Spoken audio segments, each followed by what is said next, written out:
Latest news updates కోసం ఇప్పుడే download చేసుకోండి మీడియా ఎఫెక్ట్స్ యాప్.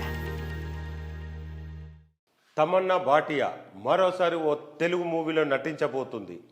గత ఏడాది బాలీవుడ్తో పాటు టాలీవుడ్, కోలీవుడ్లోనూ నటించిన ఈ మిల్క్ బ్యూటీ ఇప్పుడు క్రైమ్ థ్రిల్లర్ సీక్వెల్కు ఓకే చెప్పింది. 2022లో నేరుగా ఓటీటీలో రిలీజ్ అయిన ఓదేల్ రైల్వే స్టేషన్ మూవీకి ఇప్పుడు ఓదేల్ 2 పేరుతో సీక్వెల్ రాబోతుంది. ఓదేల్ రైల్వే స్టేషన్ మూవీలో హెబ్బా పటేల్ నటించిన విషయం తెలిసిందే. ఆ సినిమాలో కొన్ని బోల్డ్ సీన్స్లోనూ ఆమె నటించింది. ఇప్పుడు ఈ సీక్వెల్ తమన్నా ఓకే చెప్పడంతో ఇందులో ఆమె ఎలాంటి సీన్స్ చేయబోతుందన్న ఆసక్తి నెలకొంది. అశోక్ తేజ డైరెక్షన్లో థ్రిల్లర్ మూవీ ఓదేల్ 2 రానుంది. ఈ మధ్యకాలంలో స్క్రీన్పై రెచ్చిపోయి నటిస్తుంది తమన్నా.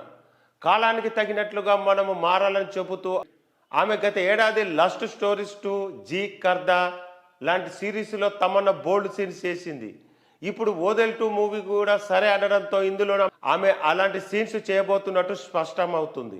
2023లో ఈ 2 వెబ్ సిరీస్తో పాటు తమిళ్లో జైలర్, తెలుగులో బోలో శంకర్ సినిమాలను తమన్నా కనిపించింది. గతంలో రచ్చా, బెంగాల్ టైగర్, సిటీ మార్ లాంటి సినిమాలు డైరెక్ట్ చేసిన సంపత్ నంది ఈ మూవీకి క్రియేటర్గా ఉండనున్నాడు. వీటిలో రచ్చ మూవీలో తమన్ననే నటించింది.